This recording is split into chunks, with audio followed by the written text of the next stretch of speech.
Hello friends, नमस्कार। मैं धीरज सिंह। आज मैं आप लोग के बीच में एक छोटा सा कहानी लेकर आया हूँ जिसका अर्थार्थ है बांटने में ही मोक्ष है। जैसे कहा जाता है कि इंसान जो धन बांटता है, जो दिल बांटता है, जो दिमाग बांटता है, जो हर इंसान के प्रति हर आवश्यकता को पूरा करता है, उसे ही कहा गया है बांटने में ही मोक्ष है। तो मैं इसी पे एक छोटा सा कहानी लेकर आया हूँ।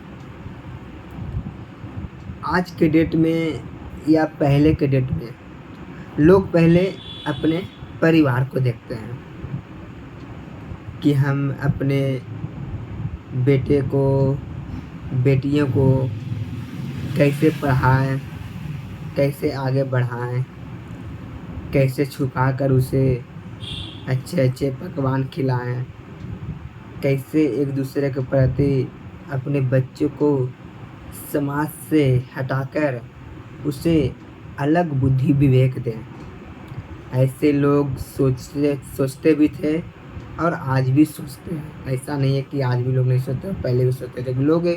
हर लोग अपने प्रति पहले सोचता है, वो कोई भी हो।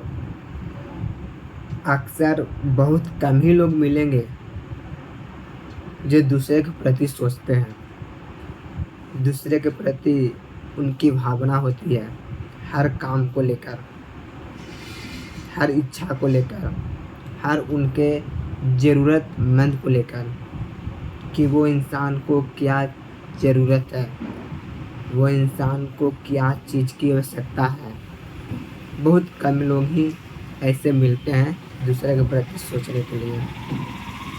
तो इसी पर मैंने एक छोटा सा कहानी पढ़ी थी एक बुक में, तो मैं उसी पर आप लोग बताना चाहता हूँ कि एक व्यक्ति था जिसका हीरो की, जिससे व्यापार बोलते हैं, बिजनेस, हीरो की व्यापार करता था।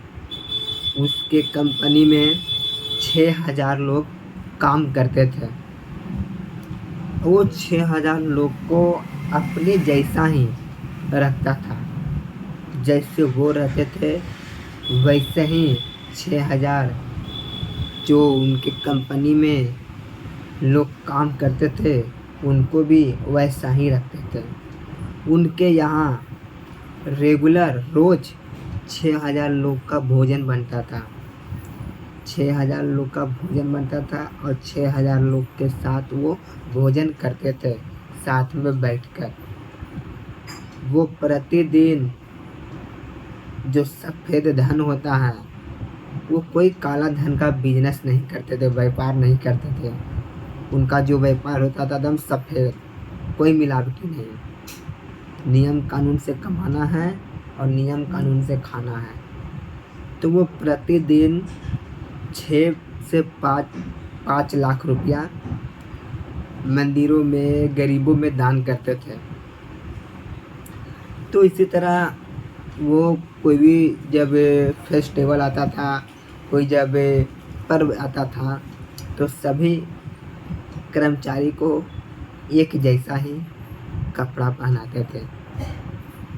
चाहे वो दिवाली हो, दशहरा हो, कोई भी पर्व हो, वो एक जैसा ही सबको 6000 कर्मचारी को कपड़ा पहनाते थे। कपड़ा एक जैसा ही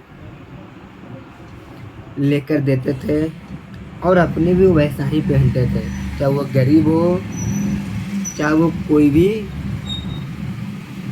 माहौल से आया हो, गरीबी से या अमीरी से, सबके साथ एक जैसा ही भेदभाव करते थे।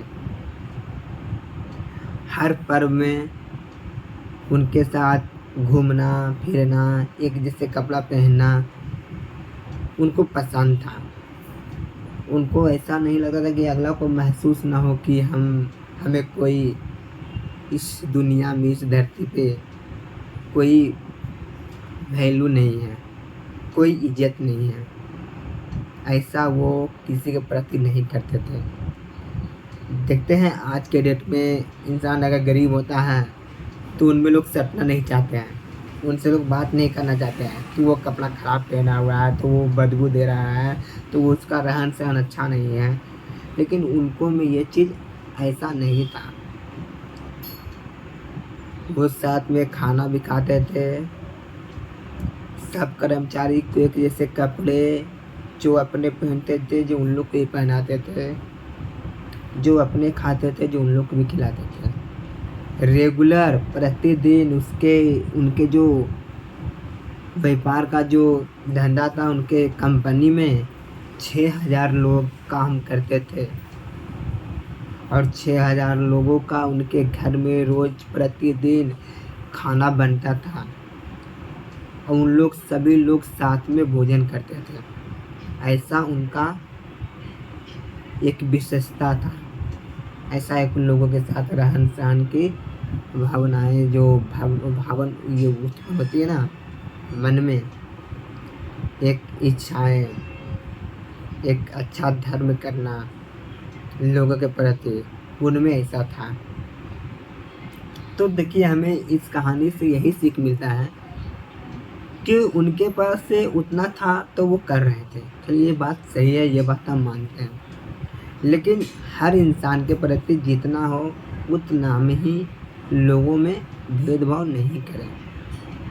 ठीक, हम मेरे पास उतना इनकम नहीं है, मेरे पास उतना पैसा नहीं है, हम उतना सक्षम नहीं है, लेकिन लोग को तो भेदभाव के नज़रिए से भी नहीं देख सकते हैं। लोग के साथ भेदभाव भी तो नहीं कर सकते। इसमें तो मेरा पैसा खर्च नहीं हो रहा है, इसमें तो पैसा नहीं लग रहा है। लोग से अगर 2 मिनट बढ़िया से बात कर लेते हैं, लोग को अगर किसी भी चीज़ के लिए हम मदद कर देते हैं, तो उससे हमें कोई दिक्कत नहीं होने वाली है। इतना तो आप भी जानते हैं, हम भी जान रहे हैं और लोग भी जानते हैं। 2 शब्द बढ़िया से बोल लेना, किसी भी चीज़ के लिए मदद कर देना, भेदभाव नहीं करना, हर इंसान के प्रति, चाहे वो गरीब हो, चाहे वो अमीर हो, चाहे वो किसी के गार्जियन नहीं हो, चाहे वो अनाथ हो, किसी के भी प्रति अगर हम बढ़िया से व्यवहार करते हैं तो पूरे दुनिया में उनके जैसा ही लोग कहे जाने वाले, जैसे आज उनकी चर्चा हो रही है कि नहीं वो अच्छे थे, जैसे हम एक बुक में पढ़े थे कि नहीं उनका विचार, उनका रहन सहन, उनका व्यवहार बहुत अच्छा था।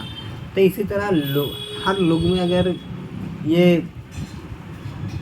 उत्पन्न हो जाए कि किसी से भेदभाव नहीं करना है, मिलकर रहना, तो एक बहुत अच्छी तरह लोग ज़िंदगी बिता सकते हैं। लोग बहुत अच्छी तरह लोगों को समझ सकते हैं। तो लोग कोशिश करते हैं और कोशिश करना भी चाहिए हर इंसान को कि हम किसी से भेदभाव नहीं करें, हम किसी के प्रति गलत नहीं सोचें।